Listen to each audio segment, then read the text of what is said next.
welcome to Eklavya the Magic of Education. So in previous session we discussed about the gravity, gravitation and Kepler's law. तर Newton यांनी काय केलं, हे जे Kepler's law होते यांना कन्सिडर करून काय त्यांची जी युनिव्हर्सल ग्रॅव्हिटीची थेरी आहे त्याला फॉर्म्युलेट केलं. तर आज आपल्याला बघायचं आहे Newton's universal law of gravitation. This is the next point of gravitation lesson. So, what is the Newton universal law of gravitation? This law states that every object in the universe attracts every other object with definite force. This force is directly proportional to the product of masses of the two objects and universally proportional to the square of distance between them. आता यामध्ये काय consider करायचं आहे आपल्याला? असे दोन object consider करायचे आहे जे एकमेकांवरती काय करतात, फोर्स अप्लाय करतात. आपण बघितलं युनिव्हर्स मध्ये जे काही ऑब्जेक्ट आहेत ते एकमेकांना काय करतात, अट्रॅक्ट करतात. So now we considering the two particles और two object with mass m1 and m2. दोन ऑब्जेक्ट कन्सिडर केलेला आहे. एकाचं मास काय आहे, m1 आहे, एकाचं मास m2 आहे. यांच्यामध्ये काय जे डिस्टन्स आहे ते डिस्टन्स काय आहे, d हे डिस्टन्स आहे. ओके. आणि m1 हा m2 वरती फोर्स एक्झर्ट करतोय, m2 हा m1 वरती फोर्स एक्झर्ट करतोय. So we have to find out this force. Okay. So what is the statement? Every object in the universe attract every other object with definite force. इथे दोन object आहेत ते एकमेकांवरती force exert करत आहे. So this force is directly proportional to the product of masses. हा जो force आहे हा काय आहे, directly proportional.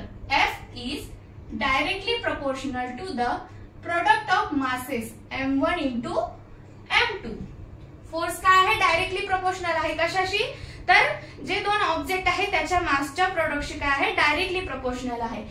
Next statement is inversely proportional to the square of distance between them. This force is inversely proportional to the square of distance between them. So we can write F is inversely proportional to the distance square of distance between them. D is the distance. We have to write the square of distance. Okay. So we can write these two equations. F is proportional to the m1 m2 upon d square. Okay. If we have to remove this proportionality sign, we have to add constant here. So here we add constant g. So आपण कसे right करू शकतो?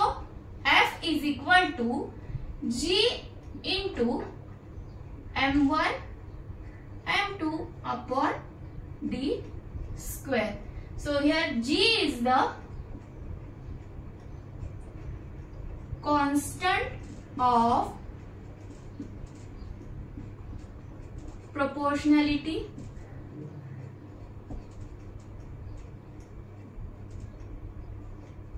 and it is called as universal gravitational constant. So what is the SI unit of G? SI unit of G is look at from this formula, G is equal to F into D square m1 by m2. हा formula जर आपण modified केला तर बघा काय दिसतं आपल्याला, G is equal to F into D square upon m1 into m2. From this we can write the SI unit of the G. So here is the force. Force कशामध्ये calculate करतो आपण? Force हा Newton मध्ये calculate करतो. So we can write n d square. Distance कशामध्ये? Metre मध्ये. So इथे square असल्यामुळे आपण काय करणार आहे, मीटरचा स्क्वेअर घेणार आहे. Per unit m1 m2 मासेसचा product आहे, म्हणजे इथे जे युनिट आहे त्यांचं देखील काय असणार आहे, प्रोडक्ट आहे. केजी आपण कशामध्ये, किलोग्राम मध्ये आपण काय करतो, मास कॅल्क्युलेट करतो. So we can write here kg square. This is the SI unit of universal gravitational constant newton metre square per kg square. And the value of G is 6.673 into 10 raised to minus 11 Newton meter square per kg square. This value is a constant value. He value काय होते, change होत नाही, constant value आहे. So this is the Newton universal law of gravitation. आता याच्यामध्ये तुम्हाला काय करायचे, काय कंडिशन्स कन्सिडर करायचे आहे.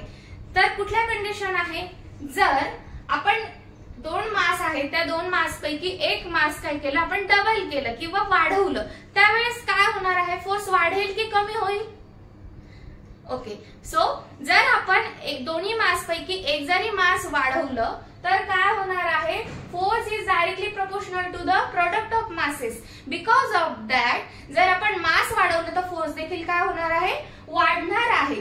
आणि जर आपण डिस्टन्स वाढवलं, हे जे डिस्टन्स आहे दोन ऑब्जेक्ट मधले, हे डिस्टन्स जर आपण वाढवलं त्यावेळेस काय होणार आहे, तर force is inversely proportional to the square of distance between them. जर डिस्टन्स आपण वाढवलं तर फोर्स काय होणार आहे, कमी होणार आहे. बिकॉज काय ते इनवर्सली प्रोपोर्शनल आहे.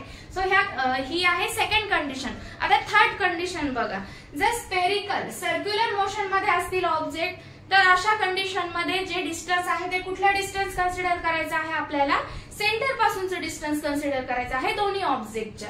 आणि जर नॉन स्पेरिकल शेप मध्ये फिरत असतील ऑब्जेक्ट, मोशन मध्ये असतील, अशा वेळेस आपल्याला काय करायचं आहे, सेंटर ऑफ मास हे कन्सिडर करून सेंटर ऑफ मास कन्सिडर करायचं दोन्ही ऑब्जेक्टचं, आणि त्यावरून त्यांच्यातलं जे डिस्टन्स आहे ते यूज करायचं फोर्स कॅल्क्युलेट करण्यासाठी. So these are the four condition. First condition काय आहे, जर मास आपण इन्क्रीज केला तर फोर्स इन्क्रीज होणार आहे.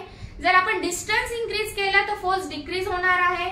जर स्पेरिकल फॉर्म मध्ये असतील ऑब्जेक्ट तर आपल्याला काय करायचं आहे, जे डिस्टन्स कन्सिडर करायचं आहे ते सेंटर पासून कन्सिडर करायचं आहे. आणि जर नॉन स्पेरिकल मध्ये असतील ऑब्जेक्ट तर अशा वेळेस काय करायचं आहे, सेंटर ऑफ मास कन्सिडर करून ते डिस्टन्स आपल्याला काय करायचं आहे, यूज करायचं आहे. So this is the Newton universal law of gravitation. Next session we have to discuss about the uniform circular motion.